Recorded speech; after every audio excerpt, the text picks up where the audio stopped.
Bonjour, bienvenue au musée de la civilisation et de l'eau Mohamed VI, Amen.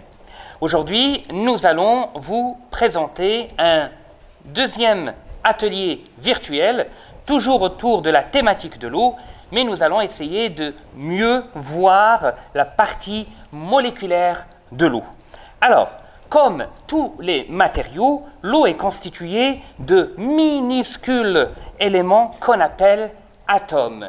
Chaque molécule d'eau est constituée d'un atome d'oxygène et de deux atomes d'hydrogène.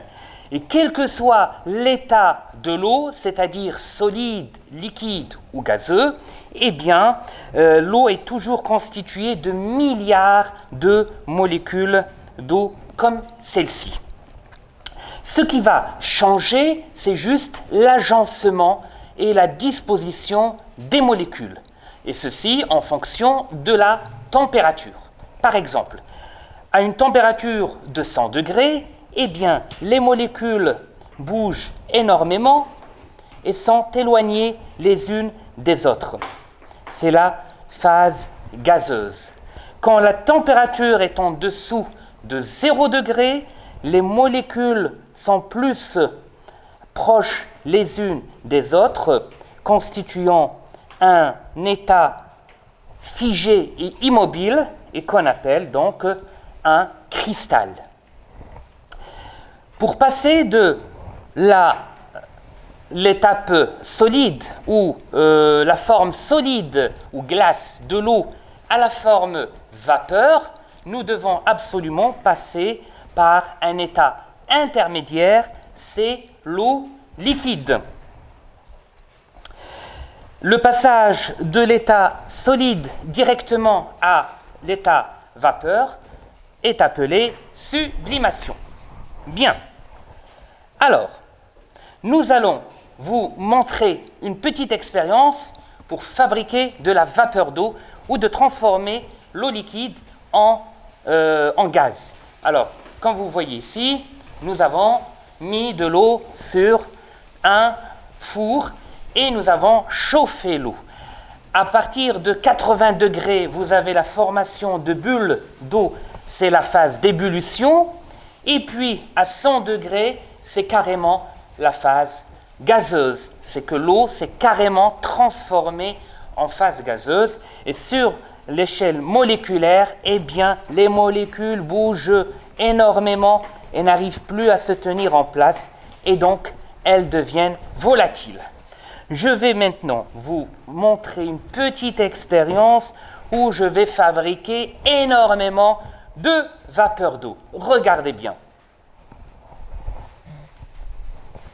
De la vapeur d'eau blanche constituée d'oxygène et de vapeur d'eau, donc à l'état gazeuse, comme vous le voyez.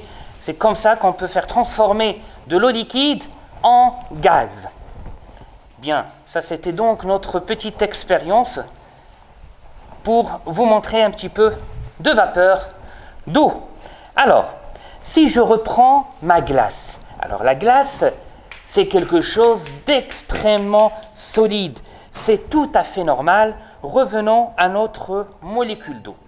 Vous devez savoir que la molécule d'eau, H2O, formée d'un atome d'oxygène et deux atomes d'hydrogène, cette molécule, elle est électriquement chargée et donc va se comporter comme un aimant avec deux pôles positifs et deux pôles négatifs au niveau de l'atome d'oxygène.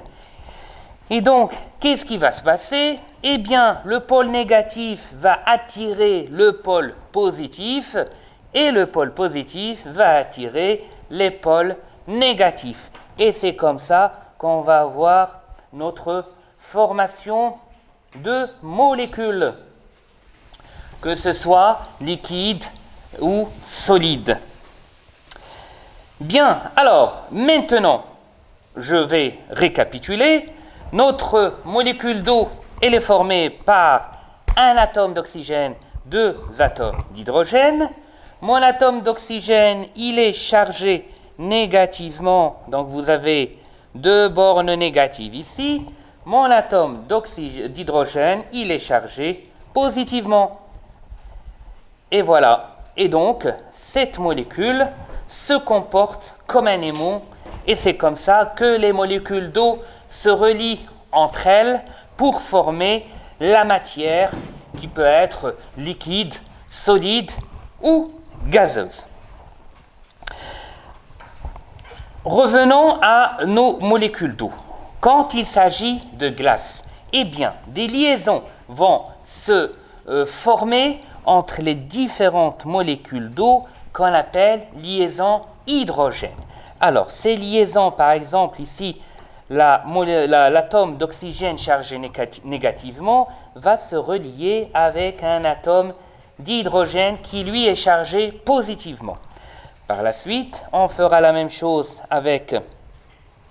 Donc, vous aurez 4 liaisons qui vont se former. Voilà, 4 liaisons vont se former, donc, avec la molécule, avec une molécule. Donc, une molécule est capable de se relier à 4 autres molécules. Dans le cas de la glace, ces liaisons hydrogènes sont tellement solides que la molécule ou la glace est compacte, mais sous l'effet de la chaleur, si on va prendre par exemple de la glace et la mettre dans de l'eau chaude, eh bien ces molécules d'hydrogène vont devenir molles et donc les molécules vont pouvoir commencer à bouger et à changer de place. C'est la phase liquide. Si on augmente encore plus la chaleur, eh bien, ces liaisons hydrogènes vont carrément se casser pour libérer les molécules et c'est comme ça qu'on obtient de la vapeur d'eau. Voilà, j'espère que cet atelier vous a permis d'avoir et d'enrichir vos connaissances en matière moléculaire de l'eau. Je vous donne rendez-vous à notre prochain atelier qui, lui, va parler des différents états de transformation de l'eau. À très bientôt.